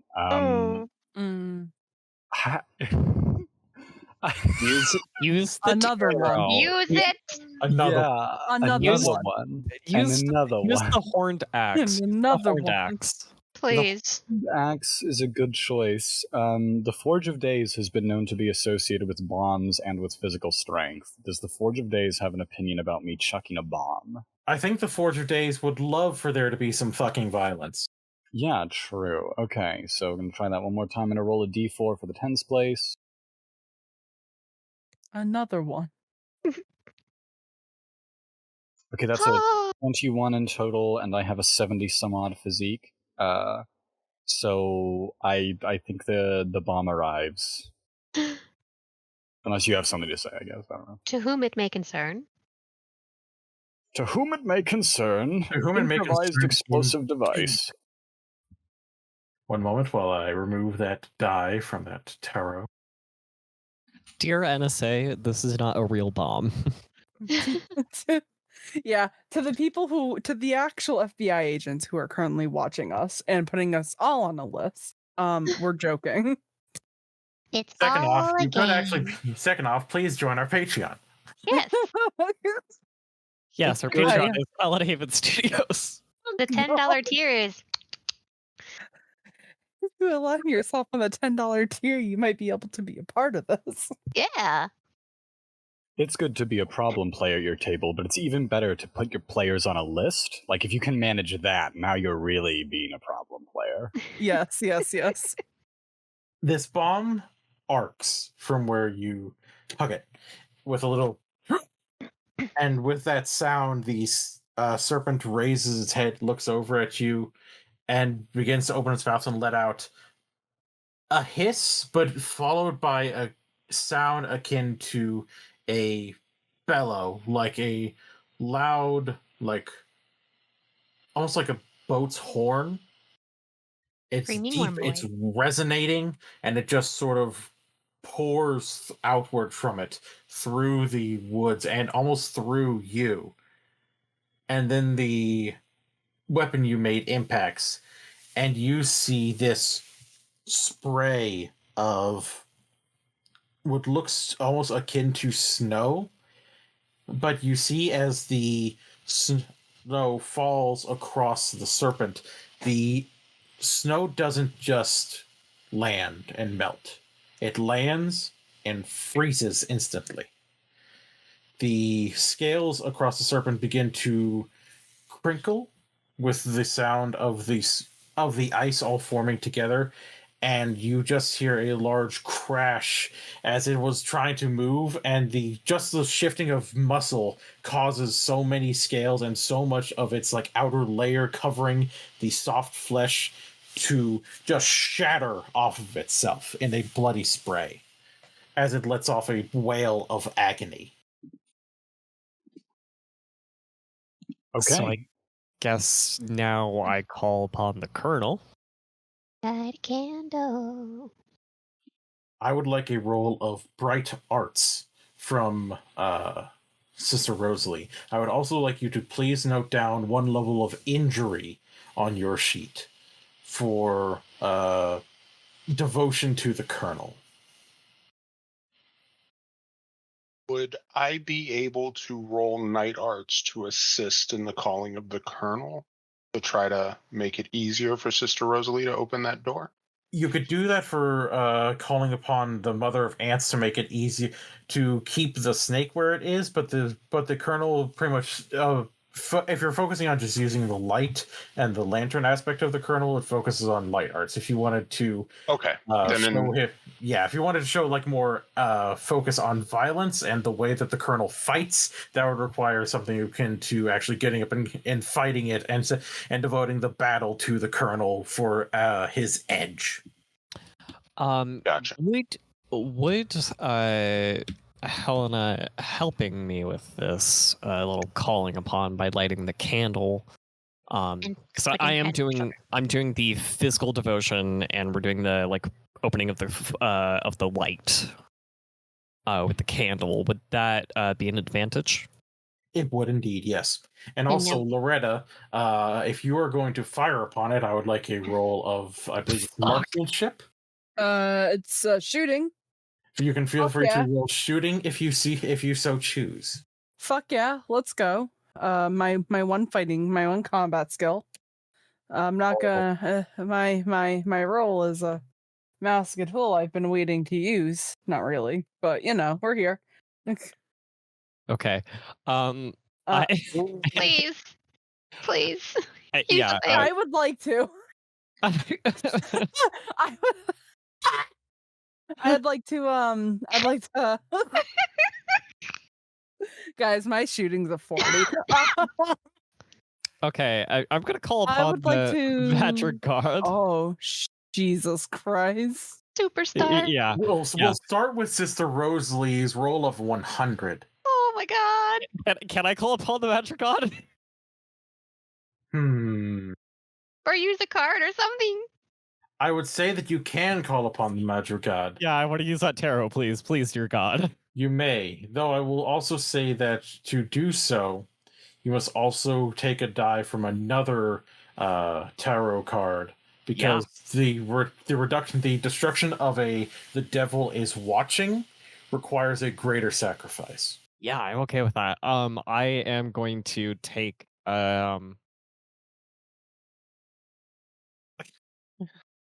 No, that feels like cheating it. What I will do is I'm gonna use the tarot with the magic god and take away the die on the vagabond, so that the vagabond is clear.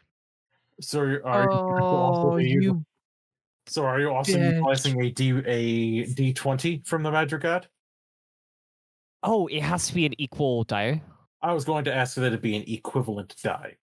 Oh, okay. Then I'll take I want to use the D6 of the magic god, so I will take a D6 off of. Yeah, the only one that has a D6 right now is a horned axe. And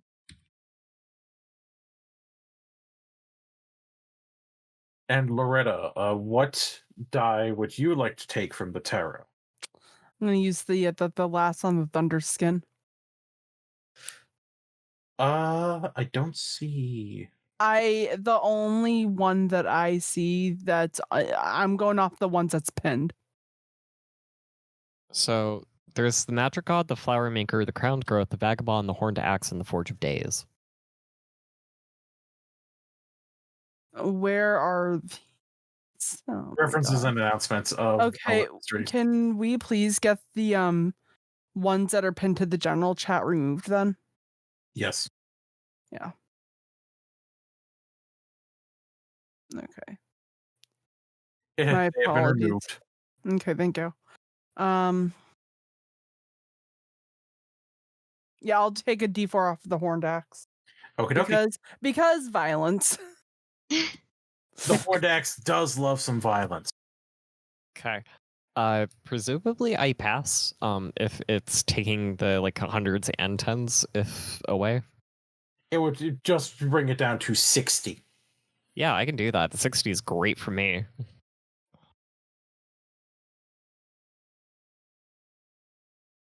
All right. That is a 36, which is a success for me.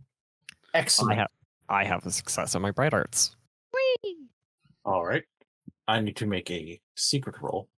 No. Oh man, I can't wait for this thing to attack me. It'll be so fun. I can't believe I rolled 100. That was. You even had help. I was gonna I say. even had help. I blame me because I was about to say Helena has her head on her shoulder just to give her the extra oomph, and maybe that was a bit too much oomph. Yeah, because it would have been like 95. If I had rolled a 90, I would have passed. Ugh. So, the explosion rings out as it begins to surge forward. Blood just coming off of it in large streams almost. It straight up pushes through Frederick. Frederick, I would like you to go ahead and make me a roll of dexterity first. Okay, sure thing. Hold on one moment. Let's see about that roll.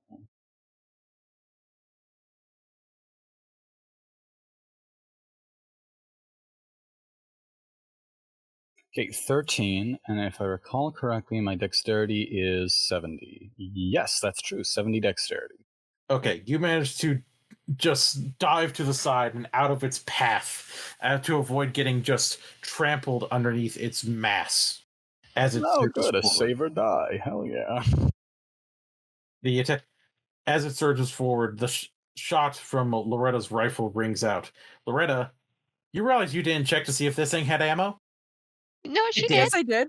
Oh wait, you did. That's correct. You did. Yeah. I apologize. I think that was That was the first thing I said. I said I make sure that this thing has bullets in it. You're right. My apologies. Being gaslit by the storyteller, guys. Let's isolate him.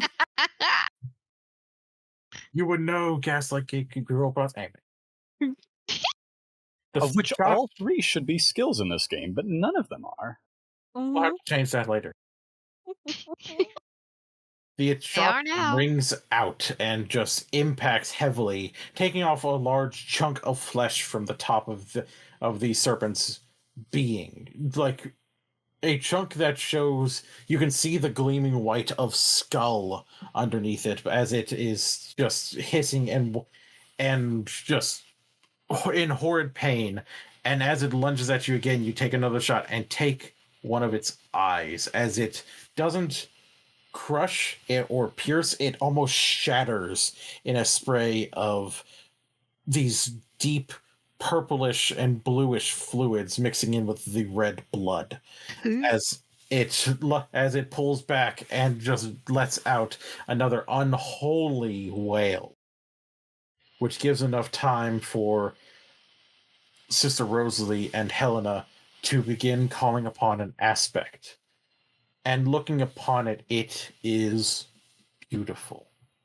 The candle lights and creates this gleam of pure golden light that comes out and you can feel a sense of arrogance and cruelty coming from it.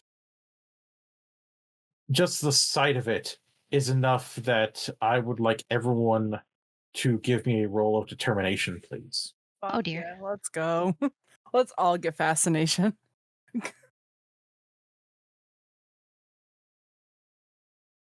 Ah!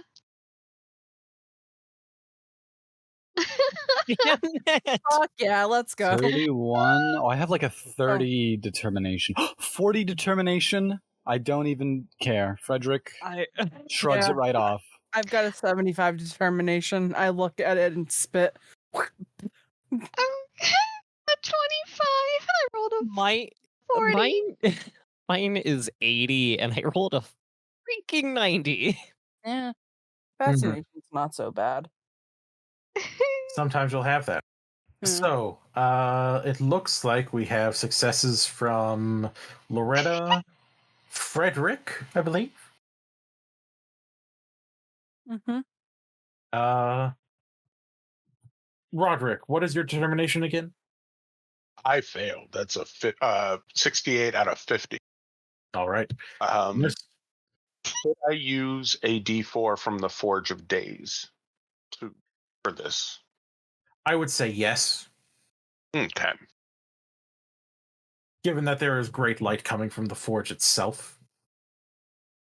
That was my thinking. So that would give me a 28. So that's better. That is below my 50.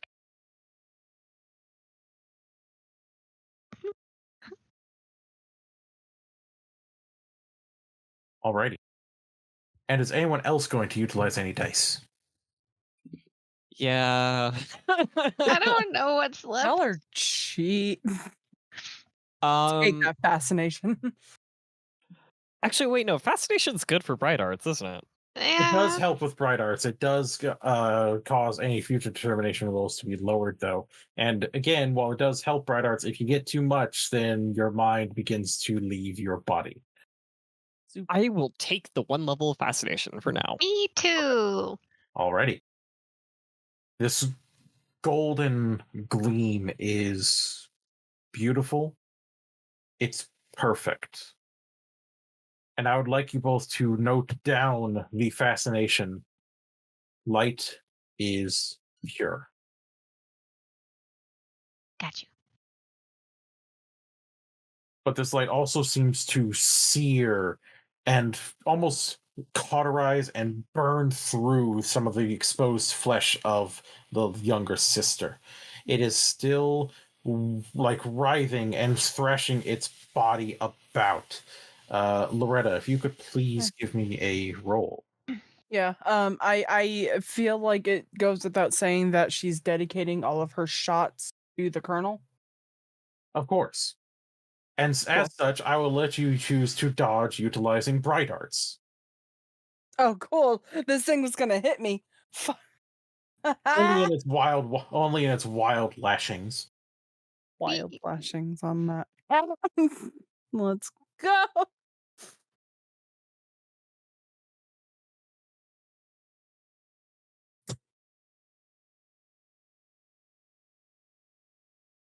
"41. I succeed." Woohoo! Given that you have dedicated this act of violence and showing your superiority to other beings to the Colonel, he doesn't smile, but there is almost a sense of him nodding at you and just gently shoving you out of the way as the body of this great serpent lashes about and would have impacted upon you had you not been pushed. Mhm. Roderick. Oh. Roderick, you see that this being is wounded heavily. It is blinded because its one good eye has been, the retinas have been seared to just utter destruction. The other eye has been basically blown out of its head, and much of its body has been left scaleless and exposed to the elements. there couldn't really be much greater wounds on a being for you to utilize when calling upon the Mother of Ants. And I will I will do that now. Go ahead and roll me Night Arts, if you would, please. Alrighty. 52 out of 80.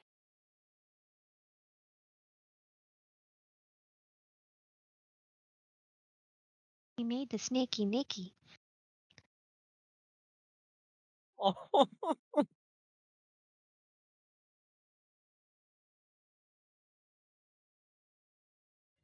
You know of the invocation that you need to say as you raise your own scarred hand and you reach out and can feel the pain that this serpent is feeling. You can just feel the way that suffering opens itself to your determination, to your power. And I have DM'd you the invocation, if you would please say that out loud. And so he'll kind of be holding his own scar from what he and Loretta got with the librarian out, as if that might add to it, or create the connection between the snake's wounds and his own. And he will say, "We call upon the mother of ants, which ariseth from wounds." And as those last words leave your mouth, you can see from each opening into the flesh of this creature, you can see long insect-like segmented fingers that almost look like they belong on something akin to a stick bug, reaching out from the wounds covered in the blood of the creature and grabbing onto the flesh and forcing it down, even out from the wound of what was left of its eye, just pushing the head down and keeping it there as the mother of ants begins to punish its younger sister. And you can see that in the last eye remaining, there are tears, moisture seeping from them, almost as if the serpent is weeping. But it is now submitted to your power, and you may pass.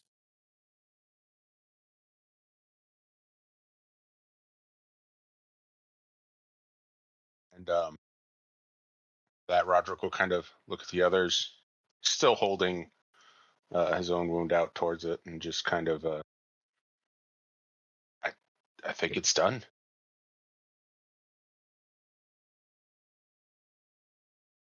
Done fighting us, for now at least.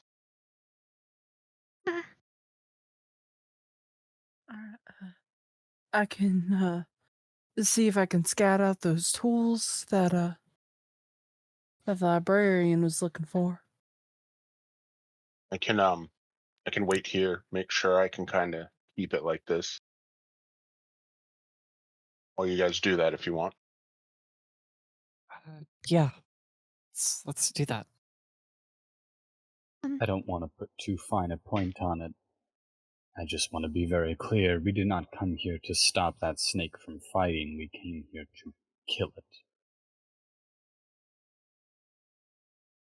By which I mean, are we sure?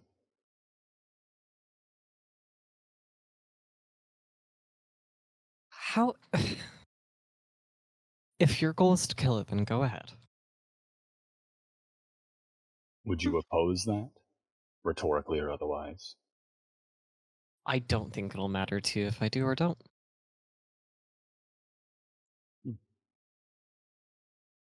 Would any of my previous roles, when I was looking up information, would it give an idea of how the mother of ants would react to one of her sisters being killed while her powers being used to subdue it? The mother of ants, upon her ascension, somewhat lost her ties to her mortal self. To the connection of family. And this is not the first time that one of the younger sisters have been slain. It will not be the last. And like most hours, she does not care. Or if she does not act upon it.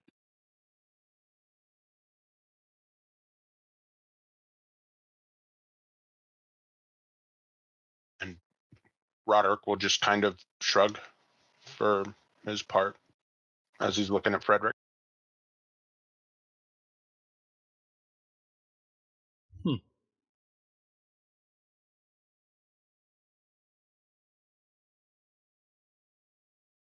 I think that's... Frederick is probably going to spare the thing for now.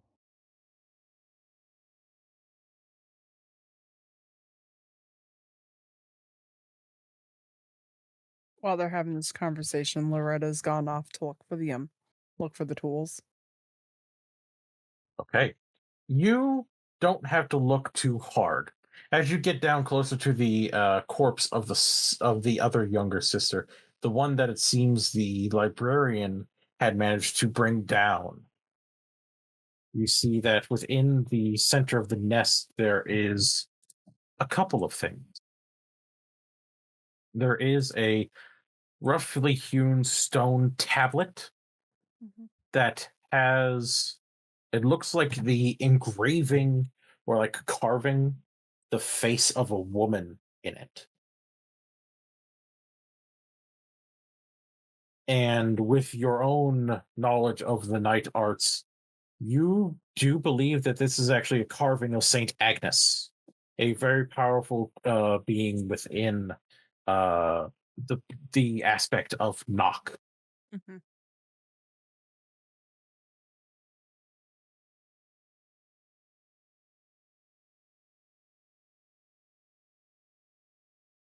All right.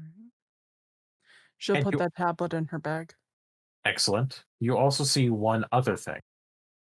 It is an odd obsidian or something akin to obsidian. It looks to be almost a key, with one end of it being a shape akin to a diamond like you would see on a playing card. Mm-hmm. And then instead of multiple teeth, it just has like one like singular long black tooth at the end of it, as opposed to like multiple teeth that would work through tumblers. All right. And you also can even feel the power coming from this. You know this to be called a Frangenclave. Mm. Can you write that down in my journal? I sure can. Thank you. You're welcome.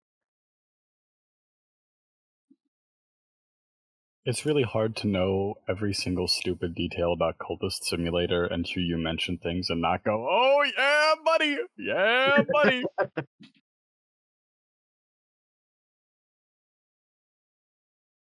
I have written it in your journal, Legacy. Thank you. You're quite welcome.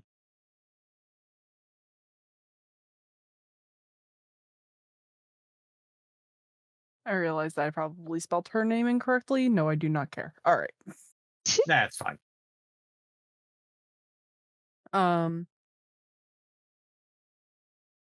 After while they're having their discussion of whether or not it's morally correct to kill a giant snake, she'll grab the tools and put them in her bag, and just simply walk back over and say, well, it's done. I grabbed everything that was that I could find.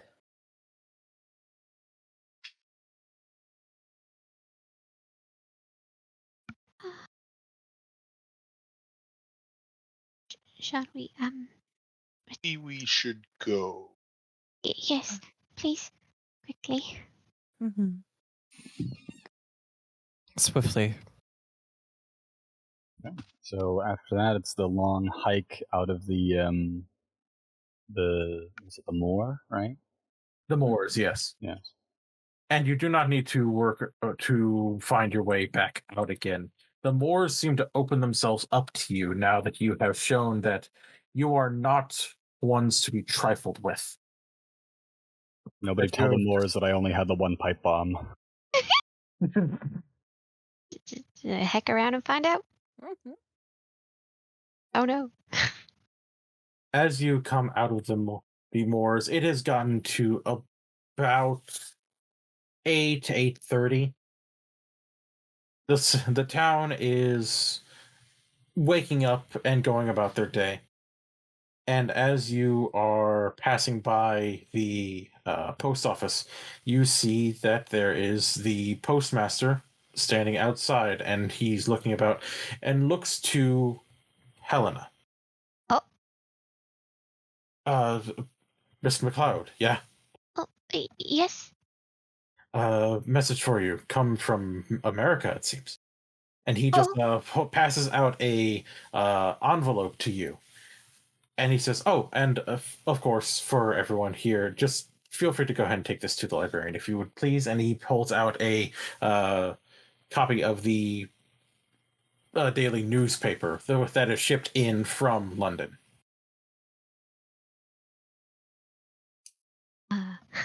The envelope in question, the handwriting.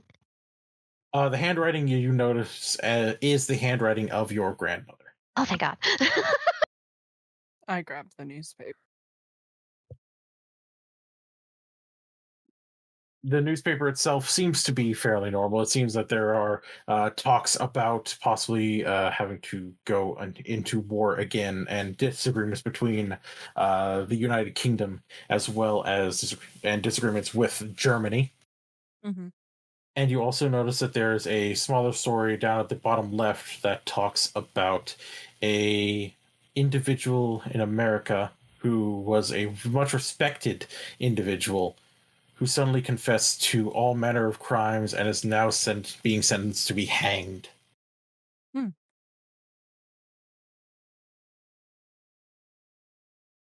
is, well, that's rather interesting. What is? Some guy's about to be hung. What? Confessed to a bunch of crimes and paying the punishment. Where? What? Where? Has anyone heard of any crimes in the area anyway? Helena, you look at the newspaper and you see his name as the one who is about to be punished. What can I roll to not faint? Determination. Oh boy!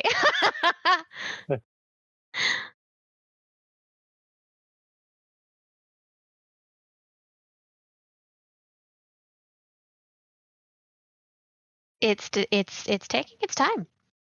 Discord is having a bit of some issues right now.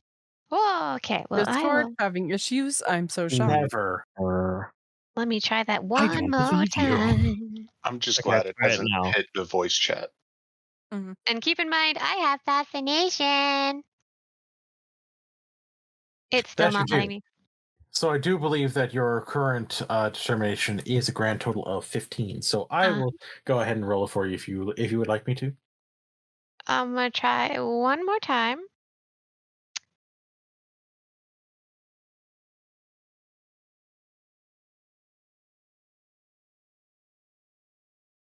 And it's still not letting me. Of course, right at the finish line, the dice bot decides to. Yep, there it is. I will go ahead and then roll with a regular die, unless you have a regular die on hand you would like to go ahead and roll with. I do have D10s, both kinds, but I am. Why don't you go ahead? Okie dokie.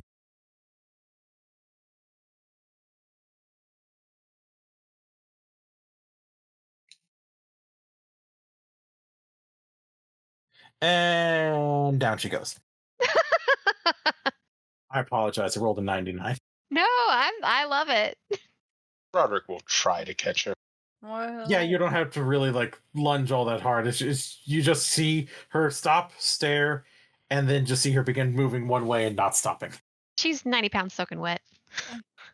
Well, Where's the fainting chair? we should probably get back. Yes, we should. I don't want to see the sight. And you all head off back to the Hush house.